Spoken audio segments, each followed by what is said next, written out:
Good morning friends आज हम करेंगे एडवांस मैथ का लेक्चर नंबर 147 और आज से हम नया टॉपिक स्टार्ट करेंगे ट्रिग्नोमेट्री। इसको हिंदी में त्रिकोणमिति भी बोलते हैं। फ्रेंड्स, आपने देखा किस तरीके से हमने सबसे पहले अर्थमेटिक कंप्लीट किया, उसके बाद हमने एडवांस मैथ में भी 4 टॉपिक्स कवर कर लिए हैं, जिसमें आपने देखा सबसे पहले हमने ज्योमेट्री कवर किया, उसके बाद कोऑर्डिनेट ज्योमेट्री कवर किया, फिर हमने मेंसुरेशन कवर किया, उसके बाद आपने देखा कितने अच्छे तरीके से अभी हमने अलजेब्रा फिनिश किया।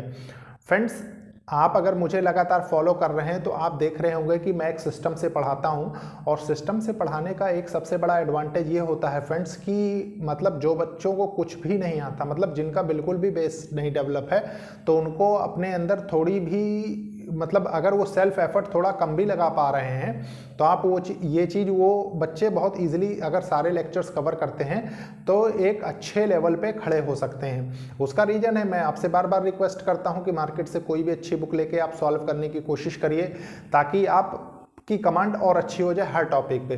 प्लस आप अगर कोई टेस्ट सीरीज लेते हैं तो वो आपका कॉन्फिडेंस भी बूस्टअप करेगी, प्लस आपकी स्पीड एक्यूरेसी तो इंप्रूव हो ही जाएगी।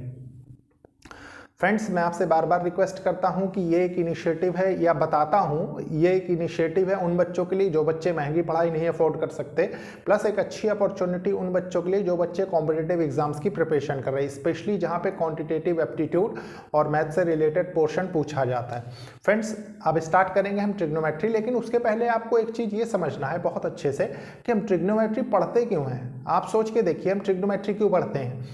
क्योंकि देखिए, आप पढ़ तो पूरा टॉपिक लेंगे, बहुत सारे टीचर्स ने पढ़ाया भी है और आपने देखा भी है, बहुत अच्छे से पढ़ाते हैं, लेकिन मेरे कहने का मतलब यह है कि क्या कभी आपने ये क्वेश्चन अपने आप से किया कि हम ट्रिग्नोमेट्री पढ़ते क्यों हैं। देखिए, आप सबसे पहले गौर करिए एक पढ़ाने के सिस्टम पे। सबसे पहले देखिए हमने अप्रोक्सीमेशन सिंप्लीफिकेशन कवर किया, ठीक है, वो आपकी कैलकुलेशन स्किल को शार्प करता है। फिर आपने देखा हमने एवरेज पढ़ा, फिर परसेंटेज पढ़ा, मतलब एक सिस्टम जो बना हुआ, ठीक है, टाइम एंड वर्क पढ़ा, मतलब हर चीज में हमने स्पीड टाइम डिस्टेंस पढ़ा, रिलेशन ढूंढा। लेकिन क्या अभी तक हमने हाइट और डिस्टेंस के बीच में रिलेशन ढूंढा है या कोई फॉर्मूले पढ़े हैं? तो आप देखेंगे कि हमने नहीं पढ़े। हमने स्पीड टाइम डिस्टेंस के ऊपर चीजें सीखी, टाइम एंड वर्क सीखा, मिक्सचर एंड एलिगेशन सीखा, सब चीज सीखा अर्थमेटिक में, ठीक है, और एडवांस मैथ में भी आप देख रहे हैं सब चीजें तकरीबन सीख रहे हैं। तो होता क्या है कि एक सिस्टम बना हुआ है। अब हम क्या करेंगे, इसका जो बेस डेवलप किया जाता है, मेन ट्रिग्नोमेट्री का जो यूज होता है वो हाइट एंड डिस्टेंस, जैसे बड़े बड़े स्ट्रक्चर्स बनते हैं या बहुत सारी चीजें हैं, तो वो तो जब मैं पढ़ाऊंगा तब मैं आपको बताऊंगा। लेकिन ट्रिग्नोमेट्री इसीलिए 2 पार्ट्स में पढ़ी जाती है। एक तो ट्रिग्नोमेट्री पढ़ाते हैं लोग, उसके बाद मतलब टीचर्स, उसके बाद आप देखेंगे कि हाइट एंड डिस्टेंस अलग से पढ़ाते हैं। लेकिन क्लब्ड चैप्टर है, अगर आप सिस्टमैटिकली वे में पढ़ते चलेंगे तो आपको कोई प्रॉब्लम नहीं होगी। देखिए, सबसे पहले हम इसमें पढ़ेंगे क्या क्या, वो मैं बता देता हूं आपको कि किस टाइप की प्रॉब्लम्स आती हैं। देखिए, एक तो प्रॉब्लम आपको मिलेगी इसमें ट्रिग्नोमेट्री,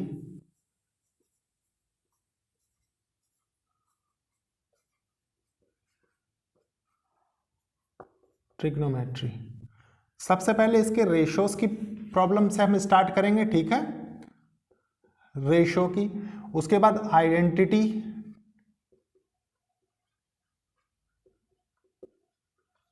फिर एक बहुत इंपॉर्टेंट एंगल कन्वर्जन आता है,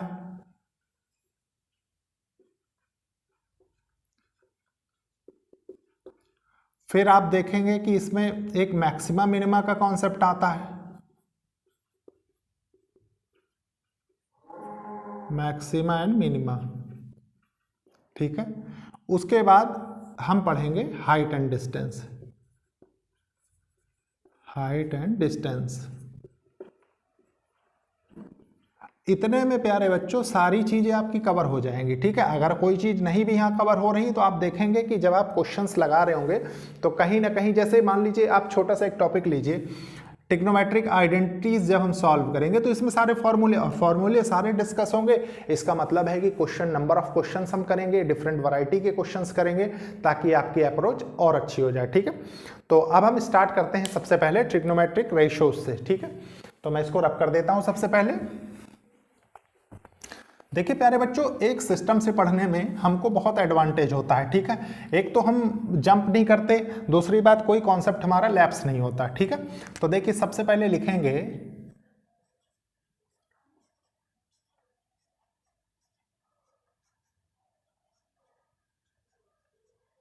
ट्रिग्नोमेट्रिक रेशियोज।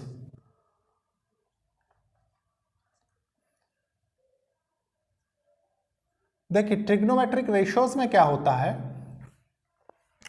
आपने देखा कि हमने ज्योमेट्री फिनिश किया, ठीक है, हमने टाइप्स ऑफ ट्राइंगल्स पढ़े, उसी में से एक ट्राइंगल होता है राइट एंगल ट्राइंगल, आपने देखा, ठीक है। तो राइट एंगल ट्राइंगल की स्टडी जो की जाती है वो बहुत ही ब्रॉड लेवल पे की जाती है, किसमें, ट्रिग्नोमेट्री में, ठीक है।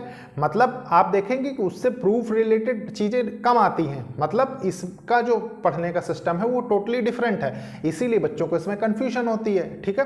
तो आपको बिल्कुल कंफ्यूज होने की जरूरत नहीं। देखिए हम इसको कैसे कवर करेंगे, सबसे पहले हम जानते हैं एक राइट एंगल ट्राइंगल बनाते हैं, देखिए वहीं से स्टार्ट करेंगे अपने कॉन्सेप्ट्स को।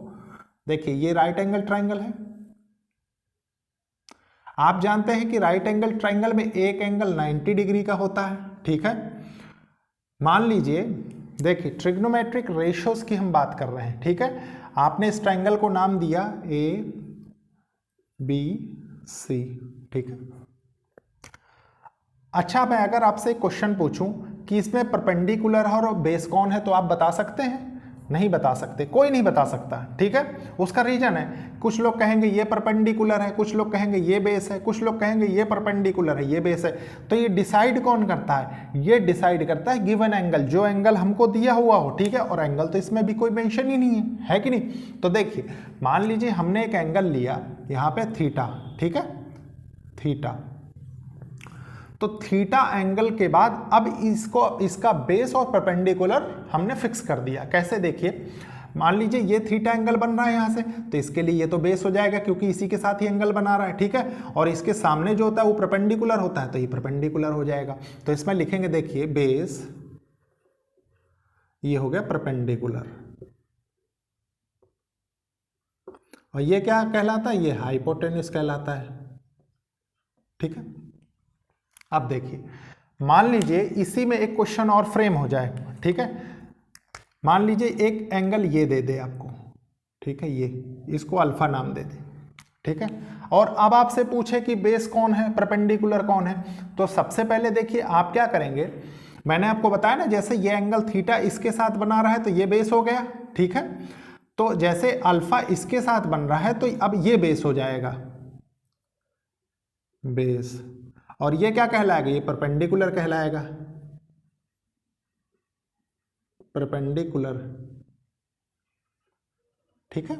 और ये क्या कहलाएगा, ये अगेन सेम रहेगा, हाइपोटेन्यूज, ठीक है।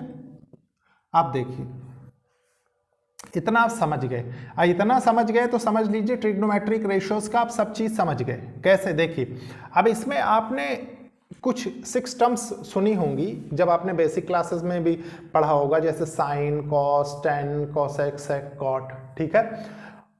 वो एक सर्टेन रिलेशन बनाते हैं, आप जानते हैं, राइट एंगल ट्राइंगल में, ठीक है। और ट्रिग्नोमेट्रिक रेशियोज जो होते हैं वही होते हैं। कैसे, देखिए मैं आपको बताता हूं, आपने एक चीज सुनी होगी, देखिए P B P H H B, ठीक है, ये चीज। इसमें कौन क्या है, देखिए पढ़ा तो आपने बचपन में होगा ही, क्योंकि हाई स्कूल इसके बगैर पास ही नहीं होती। ट्रिग्नोमेट्री हर एक स्टेट बोर्ड्स में भी है और प्लस आप जब आगे पढ़ते हैं तब भी है, ठीक है। तो देखिए इसको हम लोग किसी भी तरीके से पढ़ते हैं, बच्चे अलग अलग ट्रिक बना के रखते हैं, ठीक है। जैसे इसको कई जगह पढ़ा जाता है, पंडित बद्री प्रसाद हर हर बोले, ये भी बोलते हैं लोग, ठीक है। तो अब हम इसको पढ़ते कैसे, देखिए सबसे पहले हम ये देखते हैं कि जो ये मतलब ऊपर की तरफ 3 टर्म्स हैं, तो ये डिनोट करती है कि साइन, कॉस, टेन का रेशो, ठीक है।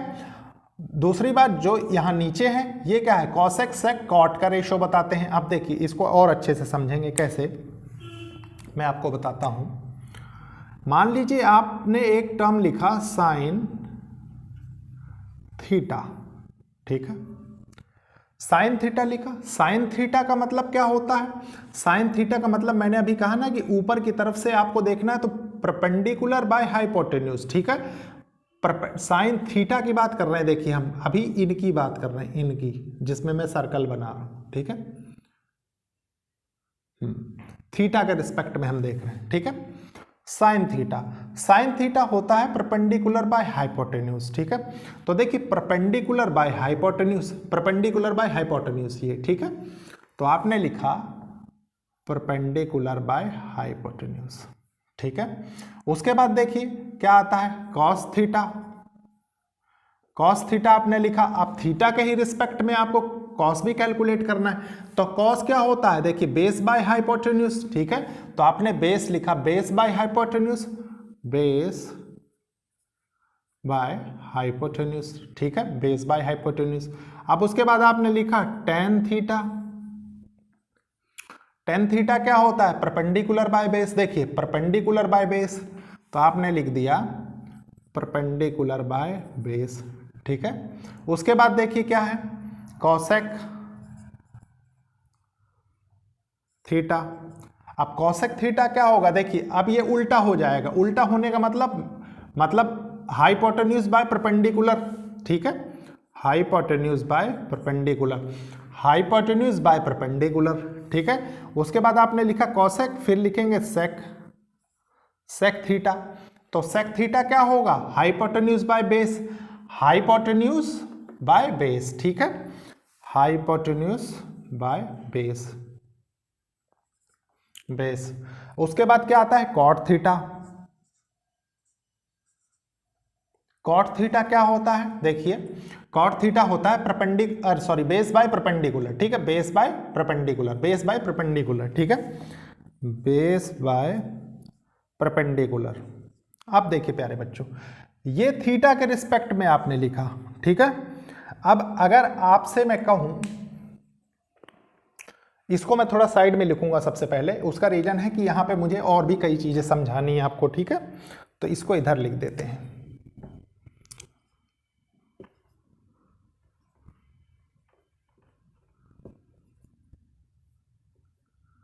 देखिए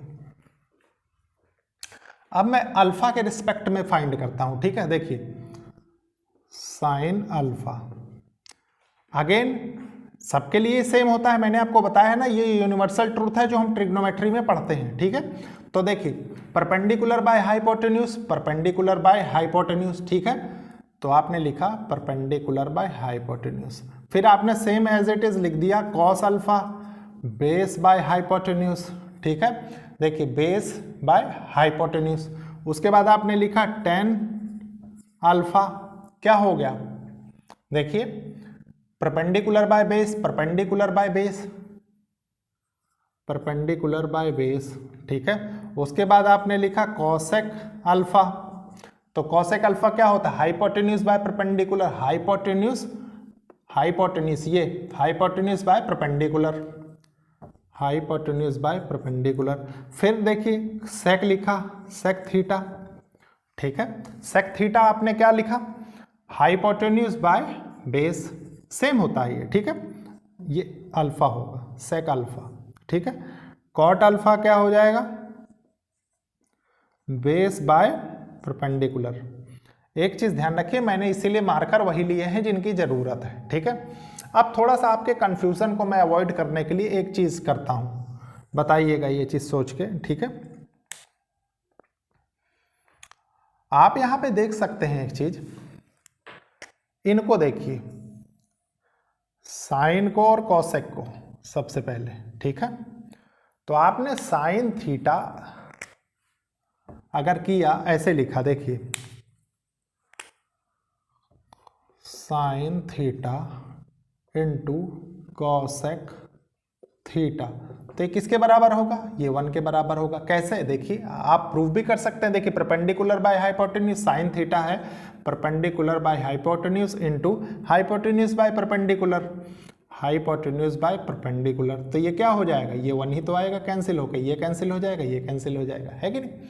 आप देखिए ये जो बुक्स में आपको लिखा हुआ दिखाई देगा वो किस फॉर्म में दिखाई देगा, मतलब जैसे आप इसको डायरेक्टली ऐसे भी लिख सकते हैं ना, sine theta equals to 1 by cosec theta. Books में ऐसा भी मतलब लिखा हुआ आपको मिलेगा। तो जैसा भी लिखा हुआ आपको मिलता है, ठीक है, ये भी देखिए करेक्ट है और ये भी करेक्ट है, ठीक है। अब देखिए सेम एज इट इज। अब इन दोनों को देखिए, कॉसेक और sec, cosec theta sec theta, ठीक है। तो आपने लिखा cos theta into sec theta, तो ये कितना, ये भी 1 के बराबर होगा, ठीक है। ये भी एक रिलेशन हो गया जो आपको यूज में आएगा आगे, ठीक है। उसके बाद देखिए, इसको देखिए आप टेन और कॉट को, ठीक है। तो आपने देखा कि tan theta into cot theta equals to 1, ठीक है। और इनको भी सेम इसी फॉर्म में लिखा जा सकता है। कैसे, देखिए, अगर आप चाहें तो इसको ये भी तो लिख सकते हैं, cos theta equals to 1 by sec theta, है कि नहीं। और इसको क्या लिख सकते हैं, देखिए, tan theta equals to 1 by cot theta, या cot theta equals to 1 by tan theta, तो किसी भी फॉर्म में इनको लिखा जा सकता है। ये चीजें आपको याद रहनी चाहिए, ठीक है, क्योंकि इनका डायरेक्टली यूज होता है। तो अगर आपकी अप्रोच में रहेंगे तो बहुत अच्छा रहेगा, ठीक है। अगर मैं आपसे एक चीज कहूं, देखिए, थोड़ी देर इस चीज को बहुत अच्छे से समझ के मेरे को बताइएगा, ताकि मेरा भी कॉन्फिडेंस बढ़े कि आप लोग कंटिन्यूअसली मुझे फॉलो कर रहे हैं, ठीक है। इसमें एक चीज आप जानते ही, राइट एंगल ट्रायंगल में बार बार बताने की जरूरत नहीं है। देखिए क्या, पाइथागोरस, ठीक है,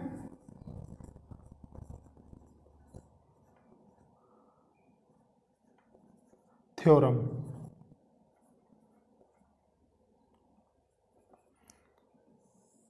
पाइथागोरस क्या होता है, हाइपोटेन्यूज का स्क्वायर इक्वल्स टू बेस का स्क्वायर प्लस परपेंडिकुलर का स्क्वायर, ये आप जानते हैं, ठीक है।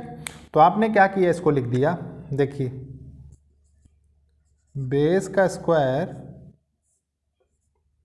प्लस परपेंडिकुलर का स्क्वायर इक्वल्स टू हाइपोटेन्यूज का स्क्वायर।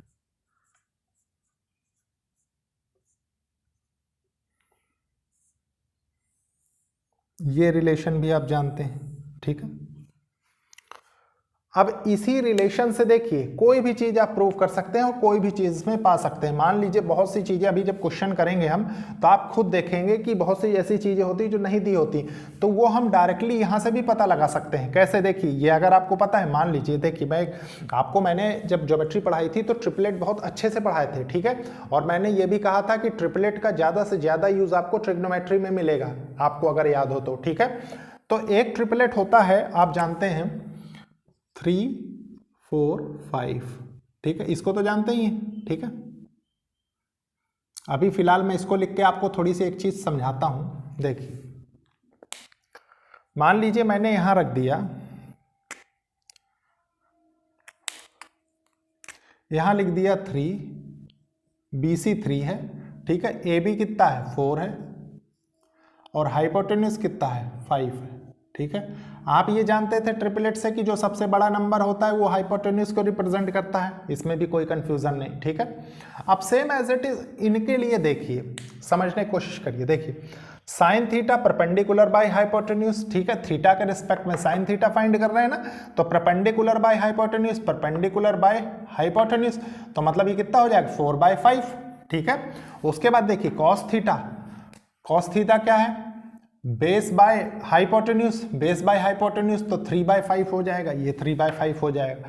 टेन थीटा क्या है, टेन थीटा है परपेंडिकुलर बाय बेस, तो परपेंडिकुलर बाय बेस मतलब 4/3 हो जाएगा, ठीक है। उसके बाद देखिए cosec theta, cosec theta hypotenuse by perpendicular, तो हाइपोटेन्यूज बाय परपेंडिकुलर मतलब 5/4, ठीक है। फिर सेक थीटा क्या है, बेस बाय हाइपोटेन्यूज, अरे sorry, hypotenuse by base, hypotenuse by base, तो आपने हाइपोटेन्यूज 5 रखा, बेस 3 रख दिया, ठीक है। उसके बाद देखिए कॉट थीटा क्या है, base by perpendicular, base bye perpendicular, तो बेस 3 है, 3/4 हो गया, ठीक है। अब देखिए सेम प्रॉब्लम को सेम एज इट इज यही ट्रिपलेट हमारे पास लिखा रहेगा। अब हम इसको अल्फा के लिए चेक करेंगे, ठीक है। अल्फा के लिए चेक करने का मतलब क्या है, देखिए मैं इसको स्क्वायर बॉक्स में कर देता हूं अब, ताकि आपको समझने में आसानी हो, ठीक है। और इनको मैं ब्लू पेन से लिख देता हूं, 4 इसको हटा के 3 कर देते हैं, 3, ठीक है, और इसको 5 लिख देते हैं। सेम देखिए वही नंबर लिखे हुए हैं, कोई दिक्कत नहीं है, ठीक है। लेकिन अब आपके जो रेशोज हैं वो चेंज हो जाएंगे। कैसे, देखिए मान लीजिए साइन अल्फा लिया, अब आपने अल्फा इसको लिया तो बेस आपका ये हो गया, परपेंडिकुलर ये हो गया, ठीक है। तो perpendicular by hypotenuse, perpendicular by hypotenuse 3/5 हो गया, ये आ जाएगा आपका 3/5। देखिए समझने की कोशिश करिए, ये 3/5 आ गया, ठीक है। यहाँ पे परपेंडिकुलर बाय हाइपोटेन्यूज क्या हो रहा था, इसके लिए 4/5 हो रहा था, है कि नहीं, 4/5।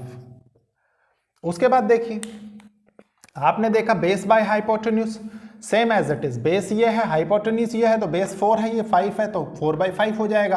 और इसके लिए क्या हो रहा था, बेस बाय हाइपोटेन्यूज, इसके लिए हो रहा था 3/5।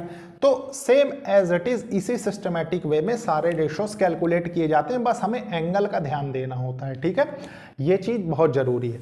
अभी आप देखेंगे कि जैसे मान लीजिए कुछ एंगल बेस्ड प्रॉब्लम्स भी आती हैं जो डायरेक्टली पूछी जाती हैं। कैसे, देखिए मान लीजिए आपको ये दिया है, आपको डायरेक्टली कह दे, आप जानते हैं कि ट्राइंगल के तीनों एंगल्स का सम 180 डिग्री होता है, ठीक है। और अगर आपको ये चीज कह दे, देखिए अल्फा प्लस थीटा, ठीक है,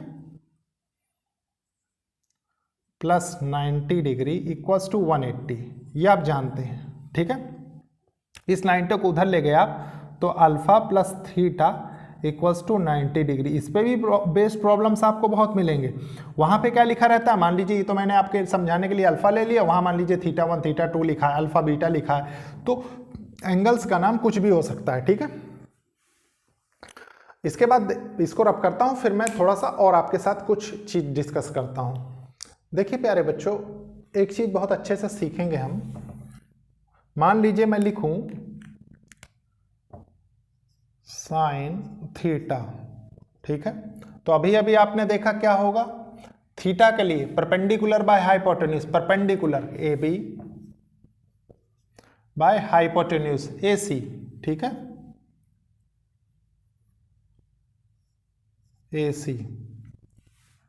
और मैं लिखूं कॉस अल्फा, इस चीज को समझने की कोशिश करिए, कॉस अल्फा। अब इस एंगल के रिस्पेक्ट में देख रहे हैं, ठीक है, तो कॉस अल्फा क्या होता है, बेस बाय हाइपोटेन्यूज, तो base A B by hypotenuse A C. अब प्यारे बच्चों एक चीज बताइए, देखिए अभी अभी जो हमने प्रूफ किया था उसी चीज को मैं और दूसरे तरीके से आपको समझाने की कोशिश कर रहा हूं। देखिए मान लीजिए हम साइन थीटा और कॉस अल्फा को इक्वल कर दें, ठीक है, sine theta equals to cos alpha कर दें, कॉस अल्फा, ठीक है। क्यों, क्योंकि आप देखिए ए बी बाई ए सी है, ए बी बाई ए सी है कि नहीं, तो ये इक्वल हो गया। ये इक्वल होने से क्या निकल के आया, अभी अभी जो मैंने आपको बताया ना, क्या, देखिए अच्छे से समझिए, मैंने आपको बताया sum of all angles of a triangle 180 degree होता है, ठीक है। तो आप जानते हैं इसमें देखिए एक एंगल अल्फा है, एक एंगल थीटा है और एक एंगल 90 डिग्री है, ये इक्वल्स टू 180 डिग्री होता है, ठीक है। ये 90 आप उधर ले गए थे अभी अभी, ठीक है, तो alpha plus theta equals to 90 degree हो गया, ठीक है। अब 90 डिग्री होने का मतलब क्या है, देखिए आपको जो समझना था, इससे इसको रिलेट करके आपको क्या मिलेगा, देखिए समझने की कोशिश करिए। इससे आपको रिलेट करके एक चीज ये पता लग रही है कि देखिए ये दोनों एंगल का सम 90 डिग्री है और थीटा के साथ जो साइन बना रहा है, कॉस अल्फा बना रहा है, इसका मतलब क्या है कि जो ये एंगल है, ये एंगल बराबर हो रहे हैं, मतलब 45 डिग्री के, ये चीज आपको यहां से पता लग रही है, ठीक है, क्योंकि इन दोनों का सम 90 डिग्री हो रहा है और ये दोनों बराबर हैं, है कि नहीं। अगर ये बराबर ना दिए होते, ठीक है, तो फिर आपके ये एंगल्स क्या होते, डिफरेंट होते, तो आपको कोई प्रॉब्लम नहीं होती, ठीक है। प्रॉब्लम अभी भी नहीं होगी क्योंकि इतना क्रिस्टल क्लियर तरीके से आपको कॉन्सेप्ट्स मैं समझा रहा हूं इसीलिए, ठीक है। अब देखिए मान लीजिए इसी में एक क्वेश्चन बन जाए, ठीक है, क्योंकि आप क्वेश्चंस को समझना बहुत जरूरी है, ठीक है। क्वेश्चन क्या बन रहा है, मान लीजिए आपसे कह दे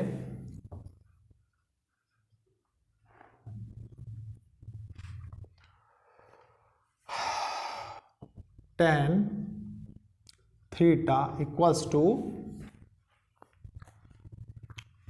√3, ठीक है, और आपसे कह दे साइन थीटा की वैल्यू बताइए, ठीक है। तो आप बहुत इजीली अब बता सकते हैं, कैसे देखिए, tan थीटा को आप क्या लिख सकते हैं, tan थीटा को आप लिख सकते हैं tan थीटा इक्वल्स टू, यहां से देखिए परपेंडिकुलर बाय बेस, मैं अगली बार से इसको नहीं लिखूंगा इसलिए क्योंकि फर्स्ट लेक्चर है, ठीक है। परपेंडिकुलर बाय बेस आपने लिख दिया, ठीक है। परपेंडिकुलर बाय बेस में आपको यहां पे जो वैल्यू दे रखी है क्या है, √3/1, तो ये क्या है, ये परपेंडिकुलर को डिनोट कर रहा है और ये बेस को डिनोट कर रहा है, और है किसका, थीटा के रिस्पेक्ट में, इसके रिस्पेक्ट में, ठीक है। तो परपेंडिकुलर इसका मतलब ये √3 है और बेस ये 1 है, और आप जानते हैं कि हाइपोटेन्यूज क्या होगा, इसका स्क्वायर करेंगे तो आएगा, तो ये हो जाएगा 2। आप करके देखिए, देखिए मैं करके बताता हूँ, स्क्वायर रूट ऑफ √3 का स्क्वायर, ठीक है, प्लस 1 का स्क्वायर, तो यहाँ से क्या निकल के आएगा, यहाँ से निकल के आएगा, देखिए 3 + 1 √4 आ गया, तो ये 2 आ गया, ठीक है, ये 1 हो गया और ये √3 हो गया। अब आपने बहुत इजीली साइन थीटा बता देना है, देखिए साइन थीटा क्या होता है, परपेंडिकुलर बाय हाइपोटेन्यूज, ठीक है। तो थीटा के रिस्पेक्ट में परपेंडिकुलर तो ये होगा ना √3/2, है कि नहीं, और यही आपका आंसर हो जाएगा। इसको लिख लीजिए आप, ये क्या है, ये परपेंडिकुलर है और ये हाइपोटेन्यूज को रिप्रेजेंट कर रहा है।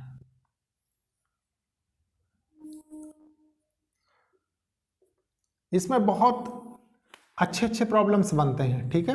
देखिए ये तो बहुत छोटा प्रॉब्लम है, अभी मान लीजिए एक प्रॉब्लम हो जाए आपके पास सिंपल सा, बहुत सिंपल प्रॉब्लम रखें। देखिए क्वेश्चन, मान लीजिए आपको दे के रखे कि इन ट्राइंगल ABC, ठीक है, AB equals to P, BC equals to Q, ठीक है, and AC equals to R, ठीक है। Then find cosec theta and cot theta, ठीक। अब देखिए, अब आपको वैल्यूज नहीं दे रहा है, अब आपको क्या दे रहा है, अब आपको अल्फाबेट्स दे रहा है, ठीक है। तो AB क्या है, देखिए AB आपको P दे रहा है, ये P से डिनोट कर रहा है वो, ठीक है। BC Q दे रहा है, इसको Q कह रहा है वो, और cot थीटा को क्या कह रहा है, cot थीटा को, अरे सॉरी, AC को R कह रहा है, इसको R से रिप्रेजेंट कर रहा है, ठीक है। इसकी जरूरत नहीं है, हमने क्वेश्चन कर लिया है ये वाला, ठीक है। लेकिन इसमें निकालना क्या है, इसमें निकालना दोनों अलग चीज है। देखिए cosec थीटा इक्वल्स टू कितना होता है, हाइपोटेन्यूज बाय परपेंडिकुलर, तो हाइपोटेन्यूज बाय परपेंडिकुलर मतलब ये और इसके रिस्पेक्ट में परपेंडिकुलर ये है, तो R/P हो जाएगा ये, ठीक है। फिर देखिए उसके बाद क्या कह रहा है आपसे, cot थीटा आपने लिख दिया।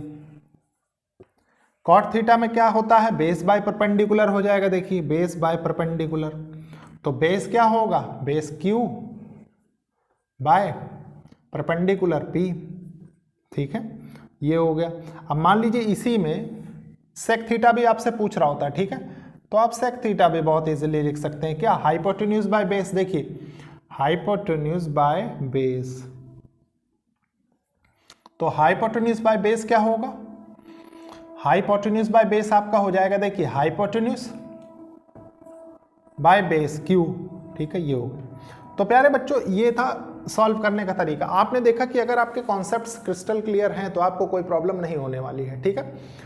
ये हमारा फर्स्ट लेक्चर था, इंट्रोडक्टरी लेक्चर था। आपने देखा कि बहुत अच्छे से आपको चीज़ें समझ में आ भी रही होंगी क्योंकि हम एक सिस्टमैटिक वे में पढ़ते चल रहे हैं। लेक्चर को लाइक शेयर सब्सक्राइब करिए और कोशिश करिए कि ज़रूरतमंद स्टूडेंट्स तक ये लेक्चर्स पहुँचे, ठीक है प्यारे बच्चों। ओके, थैंक यू बच्चों।